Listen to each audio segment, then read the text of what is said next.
Thank you, Nancy, for having me. First of all, I would like to thank the people that are responsible for me being here, which started with Rebecca. I think in January, the former president of the ASLA Oregon student chapter, and she invited me yeah, back in January when things were normal. So thanks, Rebecca, and then obviously Taylor, who took over the presidency of the student chapter here.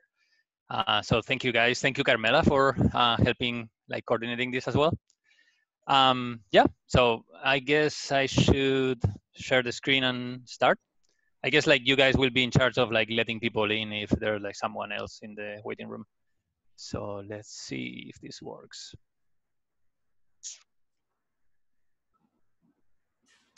I'm gonna share this. You.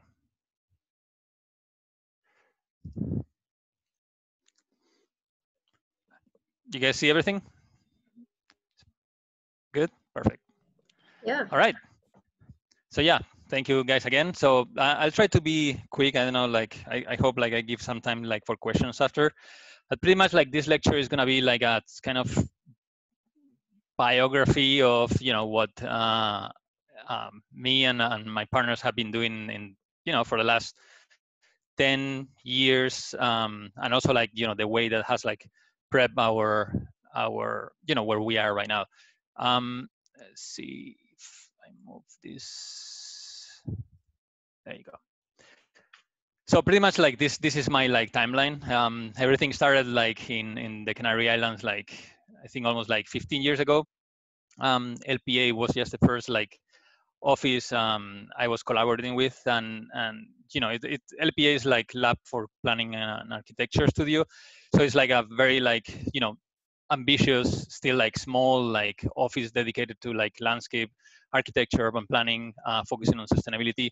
And from the very beginning, they insisted in this kind of holistic point of view when you design the urban and the natural environment. So the first part of my professional career was really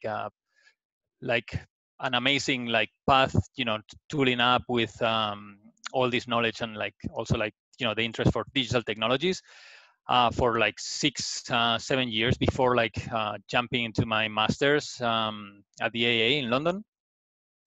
And then from there on, obviously the academic research started to be part of my life, and is where this kind of branching occurs, whether working at the AA, teaching there at the landscape urbanism master program, or being involved with the AA visiting school program all over the world, whether in China, South America, until now, where I'm part of the faculty at UFO School of Architecture and Environment.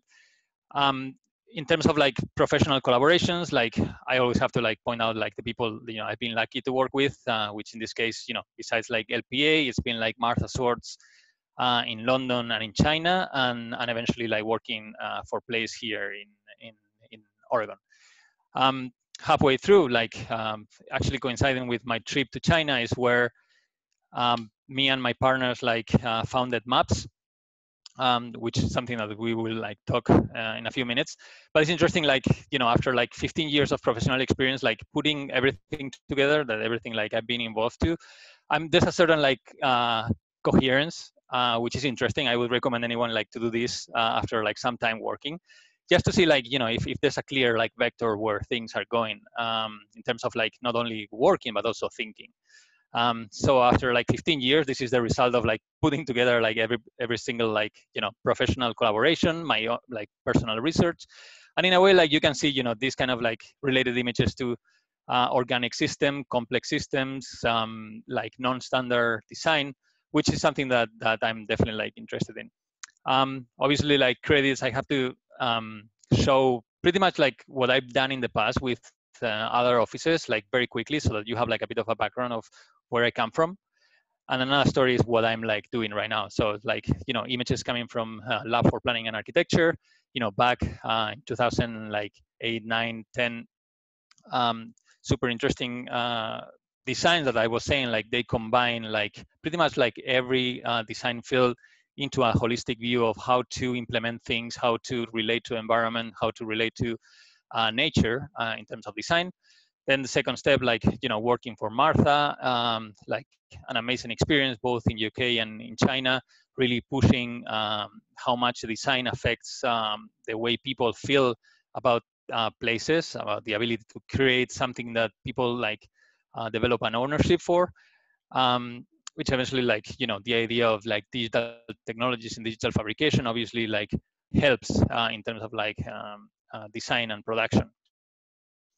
And eventually, like, something that you're like very kind of aware here in Oregon, Eugene, particularly, like I was like lucky enough just to be part of like this amazing design team, it's the SRG partnership, and I was part of like a Place studio as part of like the landscape team in charge of like redesigning the 15th Avenue and Agate Street in terms of like creating like a proper public realm according to, like up to the standards of what the full renovation of Hayward Field like meant. Unfortunately, I'm not going to talk about like those pieces of amazing design with our offices. I have to focus on, or I prefer to focus in this case about like what I've been doing with maps. So maps started in China when we moved there in like 2014. My partner and myself, like Mary Politis, me, and then the third like partner is like our longtime like friend that we met at London, Du Chen. And like talking like China was like a very challenging place to be at in terms of like how critical it is in terms of where we are going, in terms of like rapid urbanization processes, how developing like countries are turning into, like they have to increase the pace in order to bring everyone to life standards. So, and how this process actually affects the natural environment. So this kind of like contrast and almost like opposition between trends is what like encouraged you to start like working together with a specific agenda that relates like nature, technology, and design. Eventually, like this sort of like complex diagram pretty much can be summarized into what we are interested in, which is like integration between natural and human systems, digital technologies, and sense of experimentation, always searching for the unexpected. Also like maps comes from specific point in time, from like, the three partners meeting at the AA, where like two of us were like part of the landscape urbanism program, and then one, Mary, was like part of the emerging technologies program. And in this case, it would be interesting just to explain like very briefly what landscape urbanism means and what emerging technologies means. So first of all, what is landscape urbanism? Very superficial, but pretty much like the way Charles Waldheim like defining landscape urbanism, a theory of urban planning, arguing that the best way to organize cities is through the design of the city's landscape instead of like the design of its buildings. So obviously, like this comes, there's like, if you are interested in the topic, you have like seminal books that you can refer to, which are like very interesting just to have an overall like view of what landscape urbanism means. So these are kind of like very like core ones in the sense like they were like presented like early, halfway through the 90s. So definitely worth a read. In order to explain like the relevance of landscape urbanism, I always refer to this interesting diagram by Frederick Price, the city as an egg. And interesting how, like obviously cities have evolved from, ancient times to modern times. And then he would compare like the ancient like shape of a city as a boiled egg, where everything is contained within like medieval like walls, just to protect, the city from the environment, from the enemies. And then further on, with the start of the Industrial Revolution, the first Industrial Revolution, obviously like everything, like cities start to grow, and like there's this sense of like protections is not there anymore. Like there's not so much war, people feel safe, so there's a reason to actually expand. And then further on, with the idea of like second industrialization and new means of transport, obviously like the walls have no like meaning anymore. So like cities really like spreading until today, modern cities where everything is just like a scrambled egg, where nothing makes sense anymore. and cities like are growing without like so much like control, with the obviously repercussions into like the natural environment. So in terms of like again, why in the past time architecture was even like, I mean, was more relevant in terms of like how cities would grow compared to nowadays, is like because cities were, I mean, architecture was like an essential piece of the puzzle, in the sense like every piece of architecture was a different piece of the puzzle and a relevant one, in the sense like it could provide like a totally different conditions into a very specific context. So in this case, every piece of the puzzle is different. Everything was like designed as, you know, it went. So like every piece is unique. Every piece is like relevant. Unfortunately, this is not the case anymore. Pretty much all over the world, we are experiencing like this kind of situation, right? Where cities are spreading not through small blocks of architecture, but through huge patches of like planning, where the relevance of architecture is actually almost non-existent in terms of like their value or the sense of place that they're creating, how they affect public life. These are images, if the previous images were images of like Paris, almost right before the 17th century. These images are from Madrid, at the outskirts of Madrid, early 21st century. And it's interesting to see, you know, eventually how architecture is planned, how the urban environment is planned, how like cities are just like growing through big patches of just first infrastructure and eventually filled with pieces of architecture that has had little impact to, you know, how the base is organized. So, and this is why, like, you know, taking over, like, continuing this kind of metaphor from Frederick Price, landscape urbanism like advocates for two, maybe we want to summarize like two main movements, right? Like the idea of reintegrating nature into the cities, or the idea of like adapting to nature. So whether, you know, you are like a big city that needs to like rethink the way you've been facing nature in the past, or whether you're a small village and need to grow through, you know, development. Those are like two like relevant like topics to think about in terms of how cities face the future. For both of them, I think Christina von Borke like put it very simply, like, and very clearly in like these two diagrams, where we should like go beyond, you know, this idea of like a clear boundary that separates like landscape and city, and starting to understand that the city is just part of the landscape, right? So there's like there should be like a seamless integration, because we are not different from nature. We are nature. We are part of the system.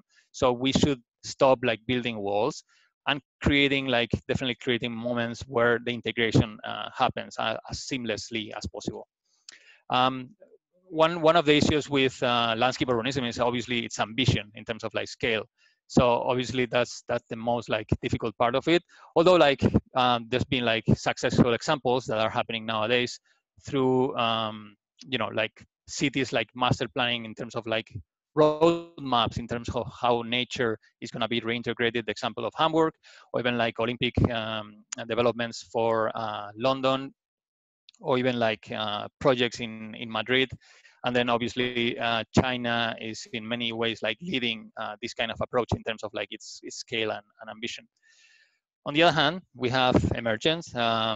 What is emergence? So defined by one of the like kind of more interesting definitions and more comprehensive ones by economist Jeffrey Goldstein, is emergent is basically the arising of novel and coherent structures, patterns, and properties during the process of self-organization in complex systems. Why is this relevant in design? Also, in case you are interested in the topic, I would recommend like two like really engaging books. One in terms of like the general concept of emergence, which is Steven Johnson's Emergence, and the other one more related to maybe like design approaches, architecture, how like life, cities, nature has evolved, which is Michael Weinstock's director of the emergent technologies like masters at the AA. So both of them are very recommended, but I would, you know, suggest if you're interested in the topic, start with the left one. So what I was saying, like, why is this relevant in terms of design? Pretty much as designers dealing with complex systems, we need to start understanding that we cannot control everything. That's the first thing. And eventually, like complex systems are the result of like small rule. I mean, like simple rules developed by agents. And eventually, like the coordination between all those agents, coordination or not, the relationship between all those agents eventually like brought up like a sort of like organic design, absolutely related to the properties of the initial like agents, but eventually capable of like bringing up like new levels of complexity, new levels of properties that the smaller units cannot or don't have. So this is the example for like natural phenomena. This is the example for like human phenomena um, that we can see all over the world. So obviously the interaction of like human beings eventually, like give like rise to like amazing like complex systems that many of them like we recognize as part of our civilization nowadays. So I would say like this I can take away for designers is the idea that we should start assuming that nowadays it's kind of hard to control the final output of the design, and you should be able to read carefully like the interactions of agents at a very like low level and see how far this can take you in terms of like design. So for the lecture, I always like this kind of like inner joke, coming from these like two programs at the AA. The idea was to just like flip the names and basically call it like landscape technologies, emergent urbanism, which pretty much is like, understand how the use of landscape-oriented technologies can lead to new and unexpected models of urbanism, how the kind of interesting use of digital technologies can create new ways of making cities. Obviously, like we have to understand first, like what's the point of digital technologies, and just to be clear, this is not like sort of like a statement against all technologies. Okay, like we should understand that eventually, like everything since we developed as like humans, like we've been fabricating tools, and like most cases, like new tools don't diminish previous tools. It's just a compounded toolkit. So the more tools, obviously, the better, but we don't have to use all of them. We have a toolkit and we can pick which one is like adequate for each moment. And again, in this case, particularly for design, and I know it's always a relevant discussion in architecture and landscape design, it's like it's better to sketch by hand or it's better to use your computer. Like both of them are relevant. I would say that the whole point that I want to make in this lecture is that with the complexity, with the challenging times that we are like facing nowadays, if you want to start like facing and solving certain problems, I would say the sketch is not enough. You have to like tool up with new technologies, new tools that help you understand better what the problems you are facing are. So why digital technology? Very quickly, the speed, computation, the quantity of information you can like manage, the scale of that information, the complexity of it, experiencing real-time feedback when you design, developing like thousands of iteration in a short time, playing with the idea of simulation, how to emulate complex systems, natural phenomena, and then innovation. The first tool that I'm going to focus on is in this case like GIS. This like it's very related to my personal experience, mainly because I was in charge of the AA. I was in charge of implementing the GIS for the first time in the program curriculum when I was teaching there, and it's important to know the level of ambition that can bring to a design program. So obviously, like for those who don't know, a GIS system is a system that, like, just to clarify, many people think that GIS is just a software. GIS is Geographic Information Systems, which is like an umbrella term that describes like the data that you have to collect, the devices, the technology that help you collect that information and process that information, and then the software that helps you actually run on this technology and process that information in order to generate like more data or any outcome. So GIS like was in kind of this idea, this concept was initiated by Roger Tomlinson in the 60s as part of like his first his thesis. And it was interesting, but because in the title of his thesis, he was describing perfectly like what that geographic information system is, but without using any of the words there. So like he was calling at that time an introduction to the use of electronic computers, technology, in the storage, compilation, and assessment of natural and economic data for the evaluation of marginal lands. And eventually you would use software to evaluate all that data. So it's a kind of an interesting thing that the topic remains like pretty much like the same, but all the words like have changed. And these are the examples of like when I started like with the GIS seminar at the AA, and this is something that changed my life. The idea of like how much data you can handle and you can manage as a designer. And eventually, when you see an image like that, it's like you don't know what it really is, but then you start like zooming it, realizing that there's like more information and more information and more information until you reach a point where you start reading the tags and you see that that's Amsterdam. So therefore, like this space is pretty much like the canal, like separating the UK from the mainland Europe. And you know, with this idea of like letting students like collect data, existing data from the internet, and eventually they could develop like critical strategies, critical analysis to understand how system work at like a kind of at a country level, at a political level, at the economic level, and suggesting, you know, how to create kind of roadmaps for spatial and economic development in regional and territorial areas. So like many examples, it's like really hard to stop and describe everything that is going on, but you get the sense like with these tools, like the kind of adjacency that landscape designers and urban planners can grasp has little limits.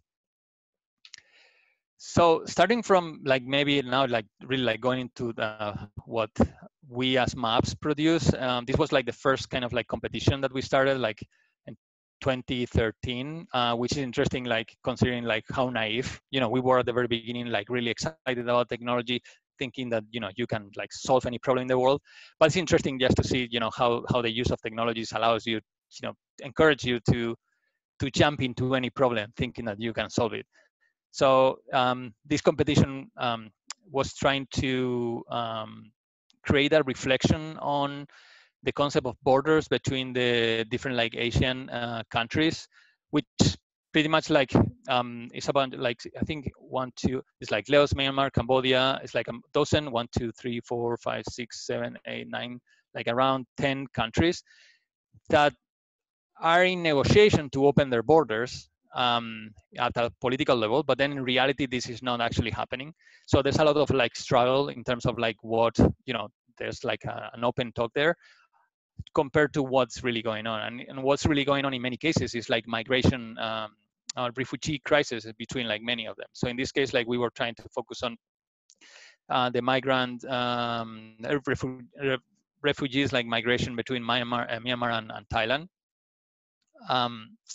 And understand how that migration could affect the concept of a border, and how through analysis and, you know, a bit of like reflect critical thinking, like try to blur that condition. So pretty much what's going on is like there's like ethnic refugees like escaping from Myanmar, being persecuted and trying to make it to Thailand, and eventually Thailand not really allowing them to cross the border and to be part of like the main cities, existing cities in Thailand.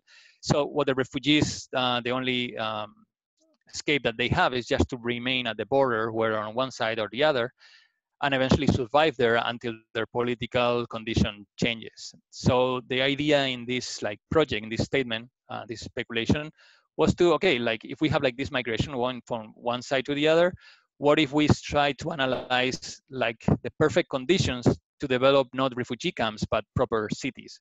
So analyzing slopes, analyzing like water logics, analyzing environmental conditions, in order to say like, okay, you are not letting anyone go to another place, so we will fabricate a place right in the middle, in order to really like blur that boundary, that wall between the two countries.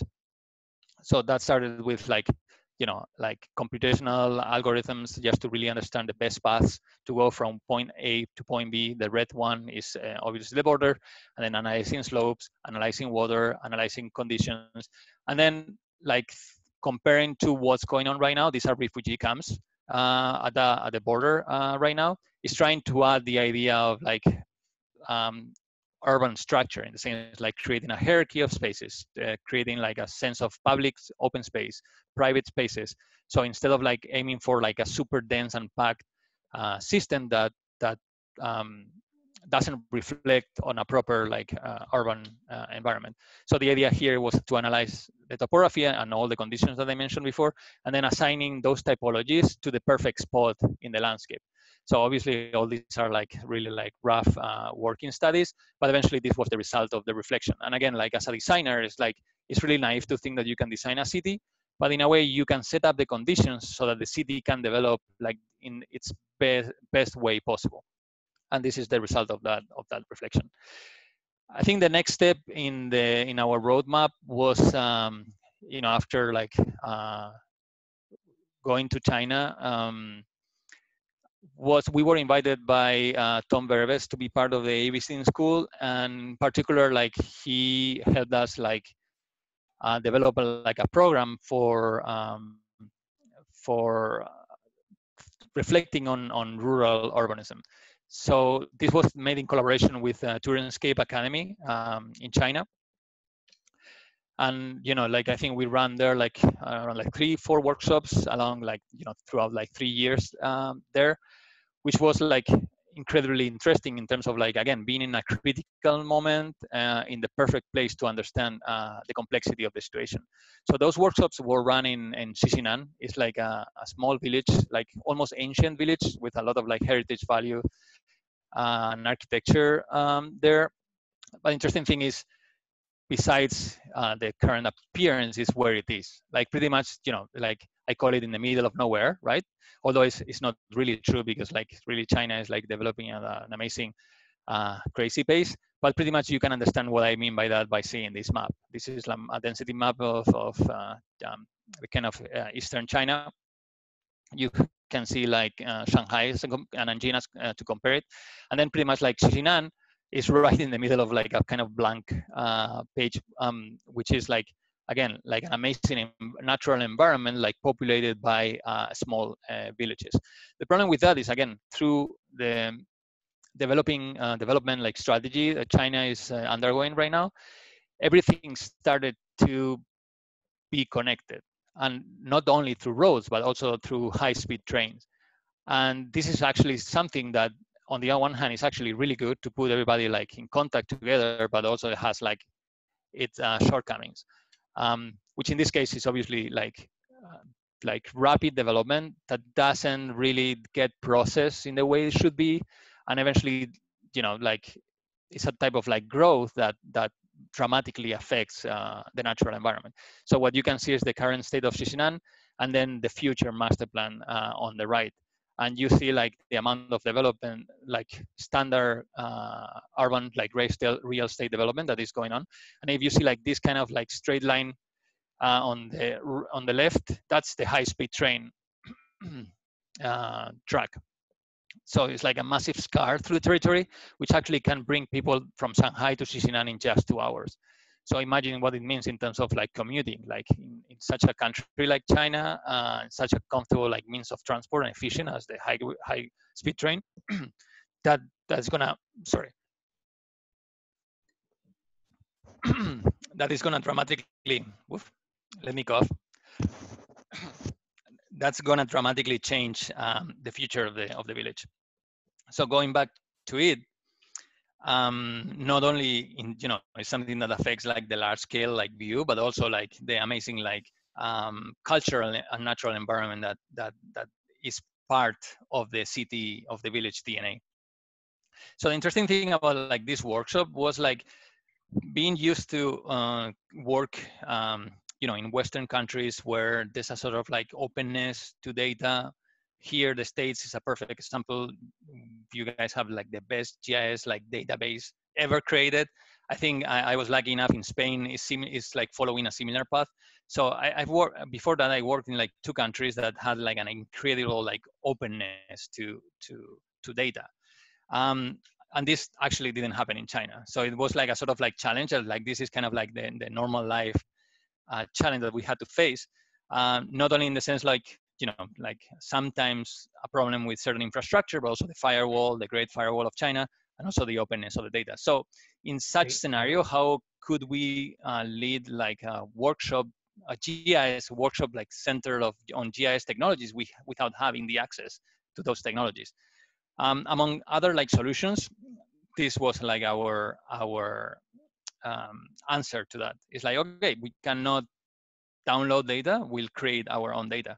So this was like the interesting like thing that actually changed again like the way we work. Is like buying a drone, buying sensors, and then going into that environment and collect as much local data as possible.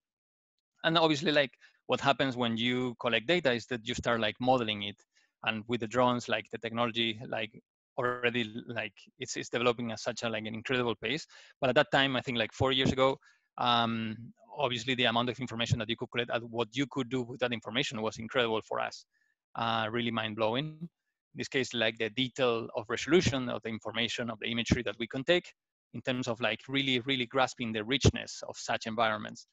That was really something that changed completely the way we were thinking about designing in such places. But not only that, is like with that information we could actually also like create like 3D models of that environment. And then once you have like the data and like you can actually process it and turn it into like an actual almost real-time 3D model. Eventually you can do pretty much like anything with it, right? Through analysis, mapping, movement analysis, like analyzing like nature to such a like small degree, a detailed degree, and eventually run a lot of like speculations. Like all these workshops were about like really raising awareness about the complexity of such spaces, and then obviously like letting like the students learn new technologies, being exposed to them, but also reflect on them. Eventually, like the students had to like create small interventions in terms of design, which it wasn't like the intent to really like get into very sophisticated design solutions, but something that was integrated enough and was sensitive enough to both the sense of place and the culture there. The idea of like really like experimenting with the idea of perception, how it changes, how like the spaces like have a certain scale that like totally adapts to the human perception sense.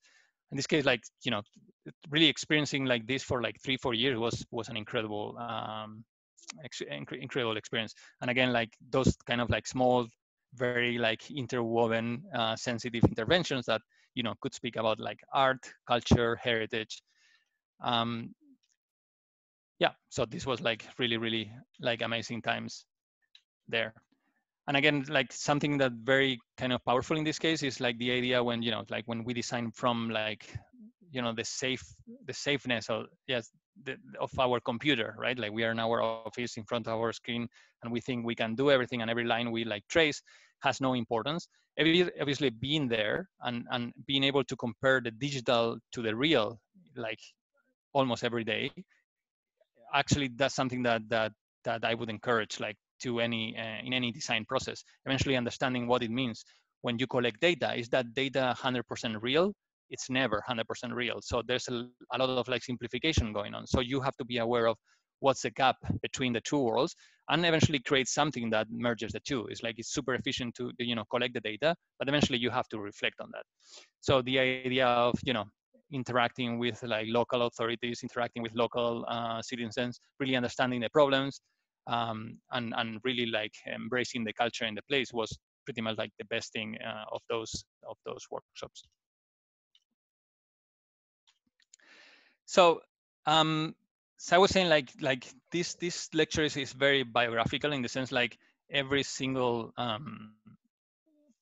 workshop or experience like led to another one in a very kind of organic way. Like in this case, like we started to be really interested into the idea of the rural and how actually rural how this process of migration from the rural to the big attractor like cities, and how China is dealing with that. So that's why like we got attracted by like this competition that was interested in like analyzing like the conflicts. So it's like a shift, if we can like read from the brief, it's a shift from rural to urban environment. Is forming more slums and informal settlements than ever before. It's time to empower the people living in these settlements through cooperation and awareness. So in our case, we decided to focus in Shanghai, as we were like living there at that time. And if you want to read more about that topic, like another book that I recommend is Arrival City by Doug Saunders, which actually tells us like, something that when we think about slums, we always think about something bad. But it's actually most times, in the majority of the cases, is quite the contrary. It's like slums are nothing but like a like social economic structure that is created from a bottom like up, from like an emergence like logics in terms of like people trying to migrate from the rural to the cities and not being allowed to be part of the city system. And arrival cities are like an kind of intermediate interface that is somehow somewhere in the city in a sort of like informal / illegal way, but actually allows all those migrants to survive in the city. So they don't have the money to really pay for a normal apartment. So they actually are forced to jump into these kind of like slums before really like developing, and maybe the next generation being able to really like afford, like a kind of like more as part of the system way of living. So focusing on the urban villages concept in Shanghai, which is pretty much the idea of again, like I'm calling it slums, but I'm calling it with respect now. It's like I'm not saying like slum as equals a bad thing.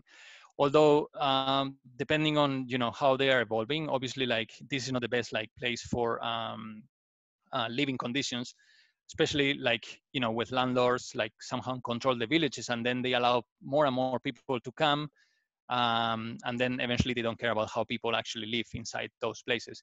So in this case, like you can see actually the result of like how urban villages in Shanghai in the 2000 in pretty much like 10 years were turning to skyscrapers. So like this kind of, you can imagine like the social and economic implications of all those migrants like being forced to get out while, they've been like living there like the entire life. Imagine like sometimes like the urban village concept comes from this idea. It's like there's a certain like village that is at certain point in the outskirts of the city, but then the city keeps growing and eventually the city swallows that urban village.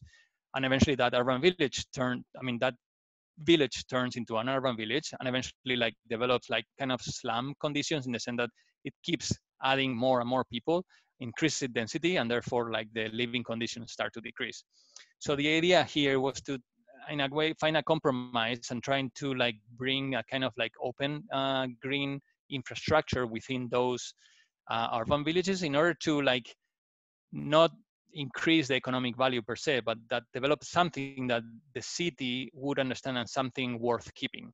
So the idea was like in a very kind of, again, like bottom-up manner, create certain spaces and eventually like mimicking like minimal path systems developed by Farayotto in the 1980s, develop a system of paths and terraces that eventually could resemble, certain values of the countryside that those migrant workers were connected to in the past.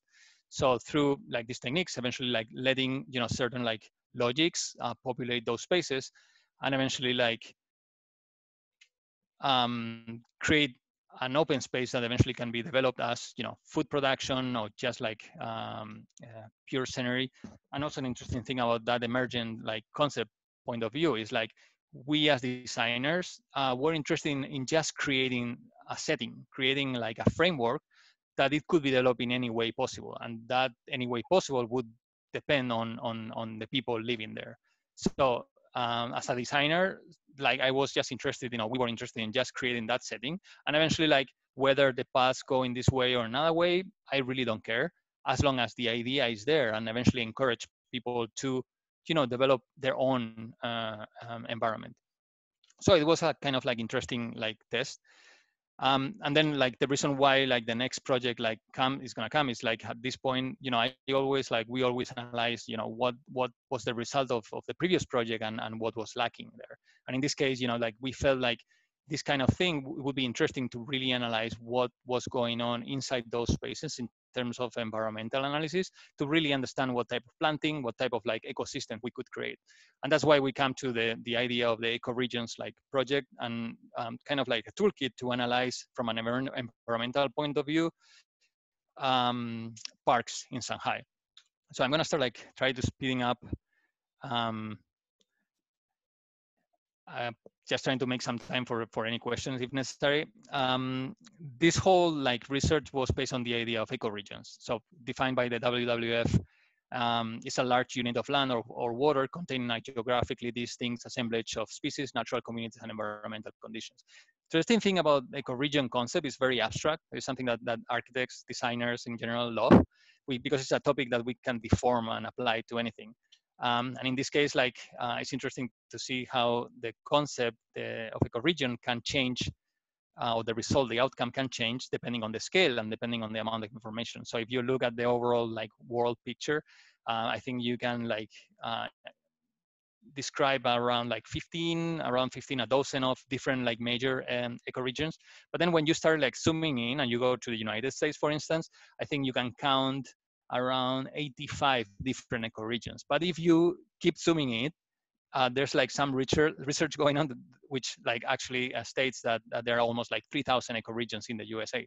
So the question here was like, how much could we keep zooming in to really understand this sort of like ecoregions concept that we can understand maybe also as like microclimates, right? Like certain like areas with a very specific set of environmental conditions that eventually can lead to specific like ecosystems.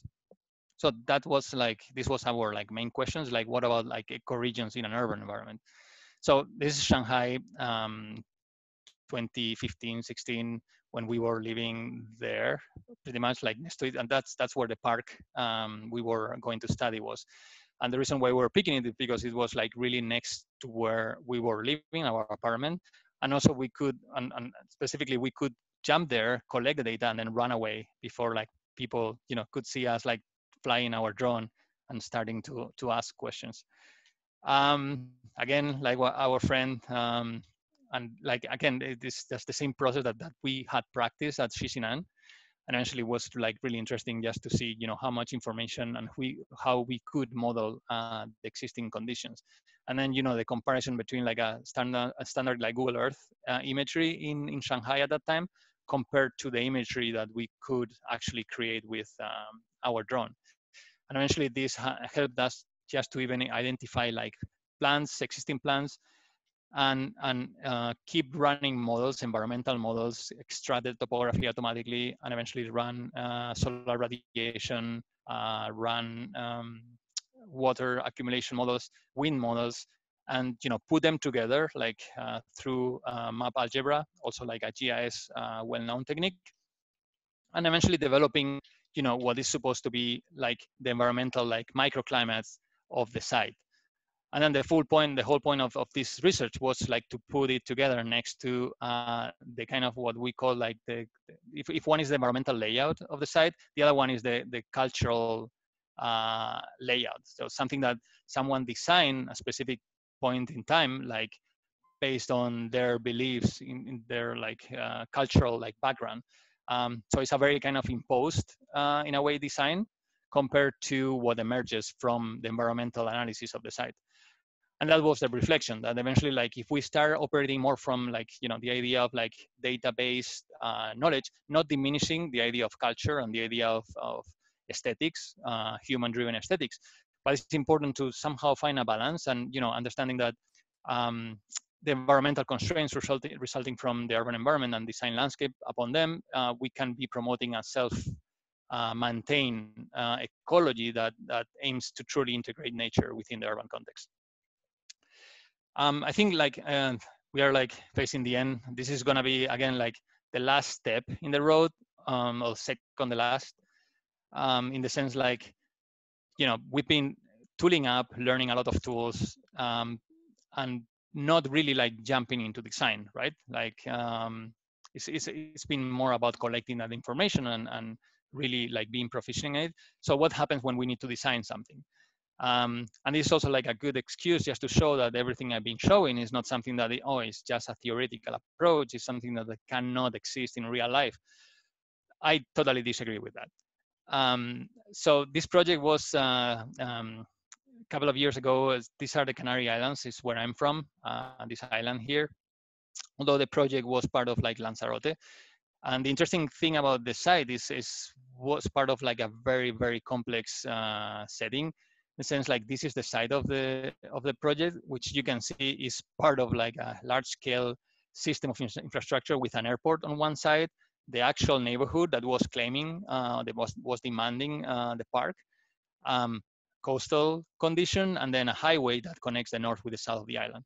So the complexity of the site is like, it's like, you know, it's something that any designer would love to like face.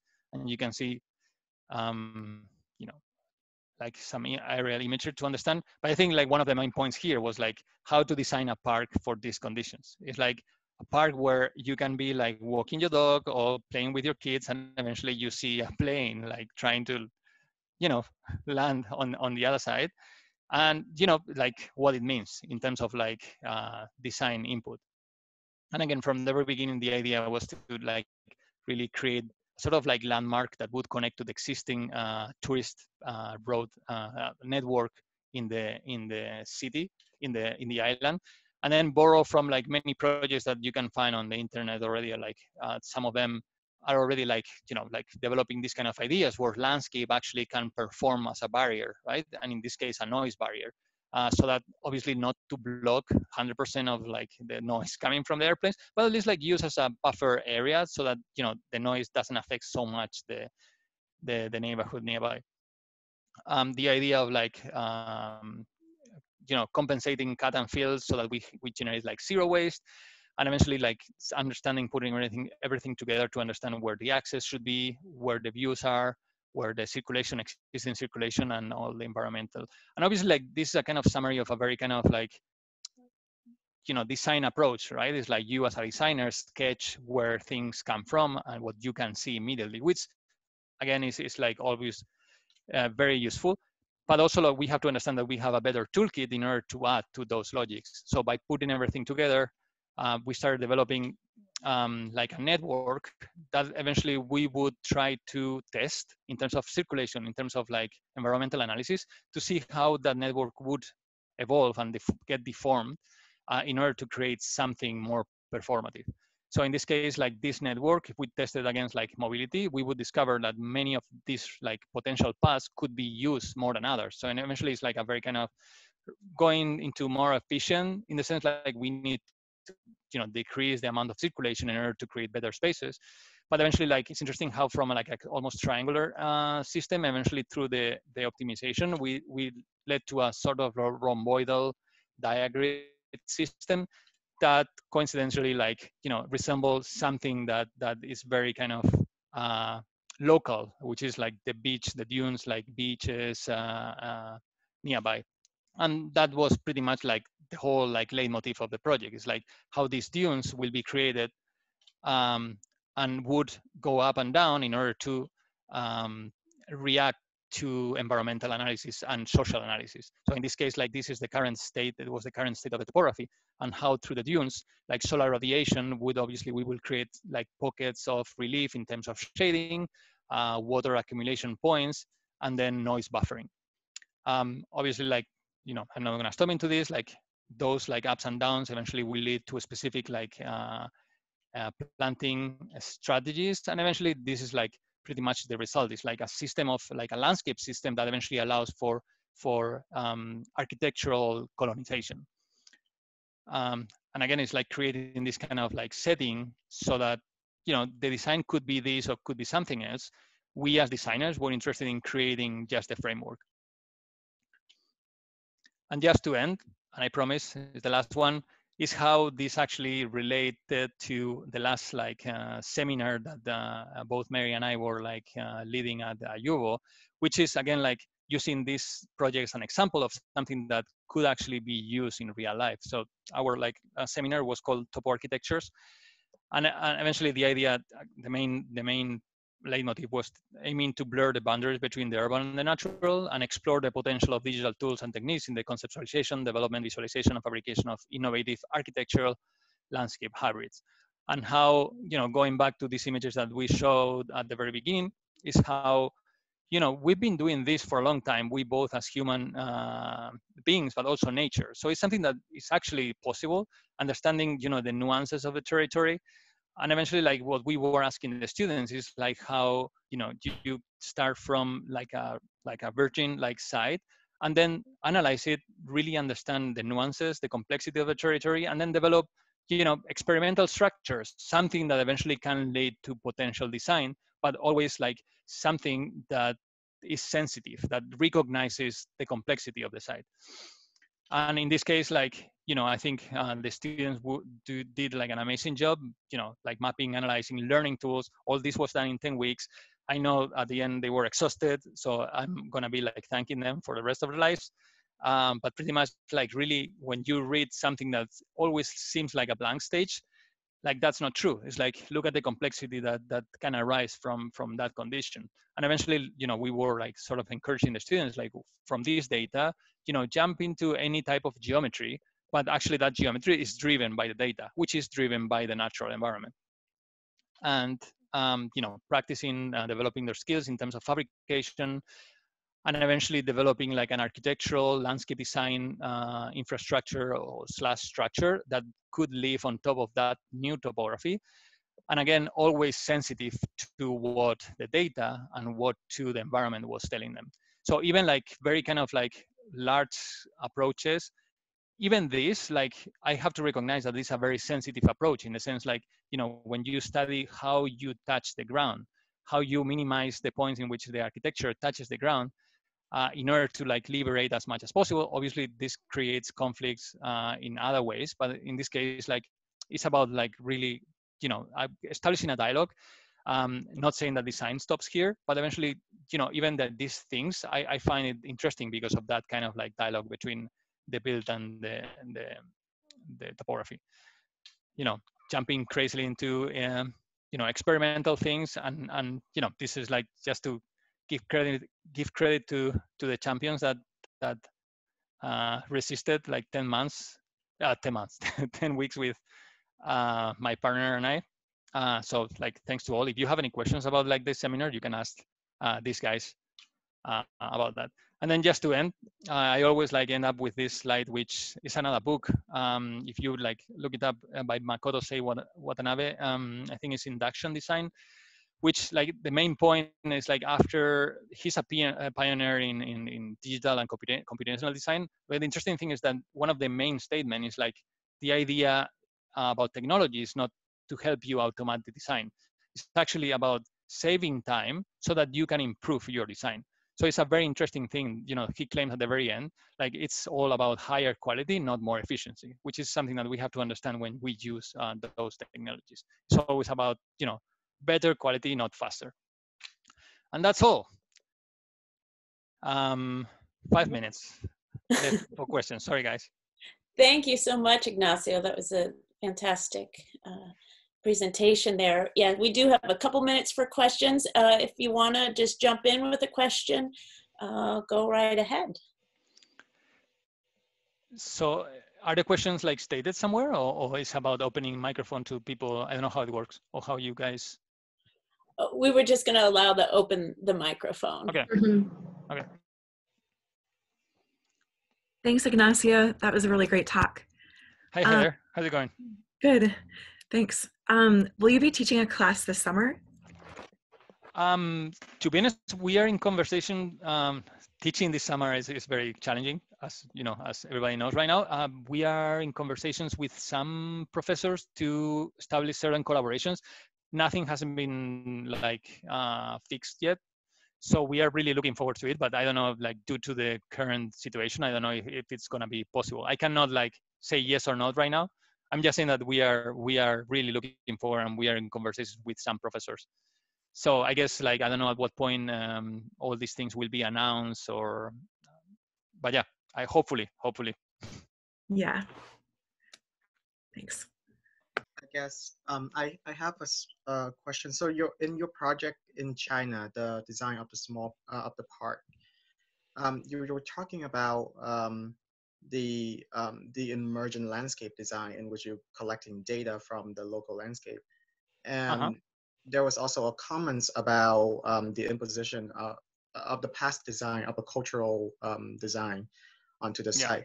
So I wonder, because the situation in that one seemed to be also, there is a cultural landscape of how people would potentially use the space. That may be different from the lens that we are normally working on from. But so my question is, how do you, if we also treat the cultural landscape as a kind of data, then how would we about to analyze it? Oh, that's a question. Yes. Yeah, I mean that's a critical question. So it's like obviously like this kind of research is coming from the natural point of view, in a sort of like opposition to the other extreme, which disregards the natural, right? But I'm definitely like I'm always like trying to embrace complexity, and I definitely support the idea of like using or reading, being able to read socioeconomical like landscapes as well, as we can actually read the natural ones, in order to create like a more balanced, but I don't know if balance is the word, but like a more complex system that are actually like beneficial for everyone. I mean, to be honest, like there's no point, like I'm obviously like putting this here to compare, right? But there's no point going to the other side, going to the other extreme. We are not diminishing the cultural landscape. We are just saying like, hold on, if we analyze this from the other perspective, there's a lot of like missing information, but just remember that you have to actually bring both of them together.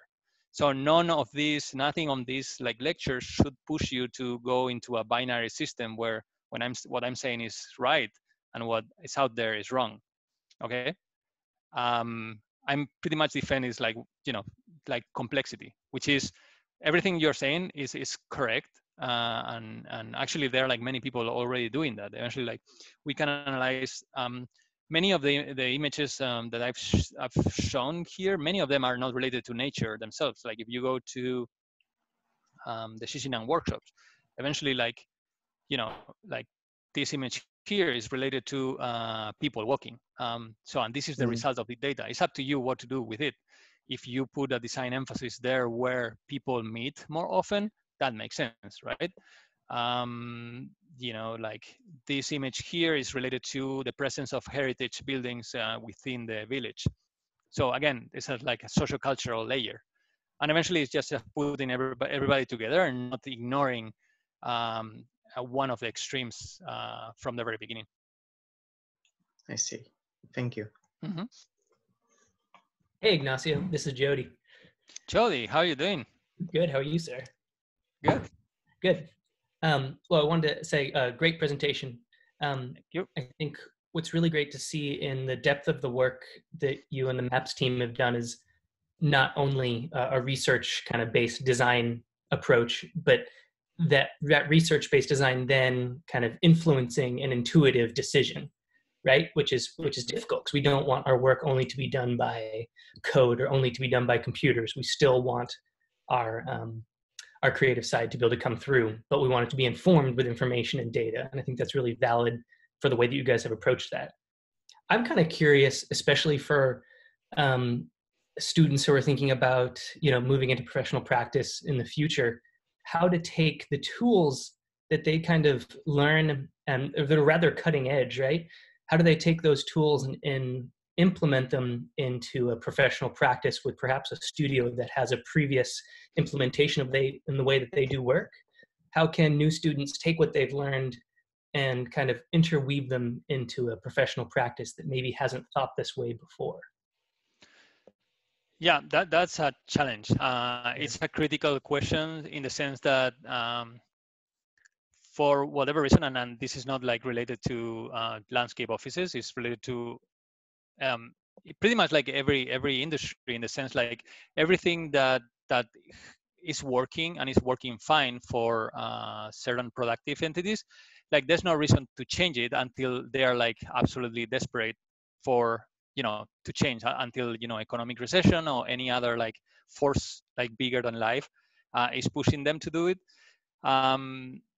So I think, and in that regard, like new generations have a certain, like a big responsibility. It's like we need to, I wouldn't say we need to be both humble to understand what we don't know and respect authority, respect experience. But at the same time, we have to be confident that this is where the world should go. So, and like, you know, I was lucky enough that I started like my career in an office that actually like was encouraging the opposite, like in the sense, like encouraging like everything that is new is good. Or like at least don't fear what is new, right? And this is something that you know requires like a certain like change of mind from both sides. So the younger generations to be able to fight for what they've learned, but at the same time be humble. It's like this kind of like schizophrenic situation in which like you have to be ambitious. You have to understand that the world is going into this direction, or we are not gonna have any world in like 50 years. And it's kind of like also interesting is based on my experience in the industry is like I would say what we are talking about here is like not like non-standard design, which do you imagine the percentage of it in the construction industry? It's like I remember like an interview with like famous architects like years ago saying like innovative architecture, what we see in the books is like 5% of what is built in the world, like 5 or less. So it's 95% of I wouldn't say like something that is being done based on what it's been always the way it's been done always. So there's no like motivation for changing things unless codes and regulations are forcing you. And that's an interesting thing. It's like we should push for what we what we are like being like taught. Also thinking that the other like conflict here is the thinking that academic work does not influence or doesn't understand the logic of business or real life. And which everybody could agree you could make an interesting case about that, but I think there's like a common ground there that can actually like create a very interesting dialogue. And considering that rule 95-5, man, like we should like balance that a bit, because otherwise we're gonna live in a very like crappy world in 50 years. Yeah, that was a great response. I appreciate it. I know that's a complex kind of vague question. All right. Thank you so much, Ignacio. That is all the time that we have for the faculty forum, but extremely, extremely great work and interesting work that you're doing. And just so everybody knows, we will post this recording on the ASLA website in some time and send the link out through appropriate channels. So yeah, I would say that for any student at UofO, like if you guys have like further questions, just like contact me through Instagram or like contact to you guys, and then you guys can pass my email or whatever. Like I'm open for like further conversations beyond this point. Would you mind? I can post here your email, or we could write it on the chat there so people could write it down. Yeah, definitely.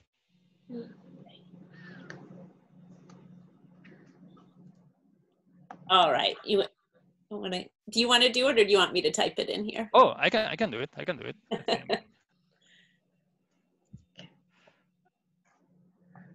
There you go. Perfect. Wonderful. Yeah. Give everyone a second to grab that. And yeah, thank you once again. Of course. Thanks for having me. And I hope everybody is like, safe and healthy. See you in Eugene as soon as possible. Yeah. Sounds good. Thank you. All right. Thank you, guys. Bye-bye. Bye.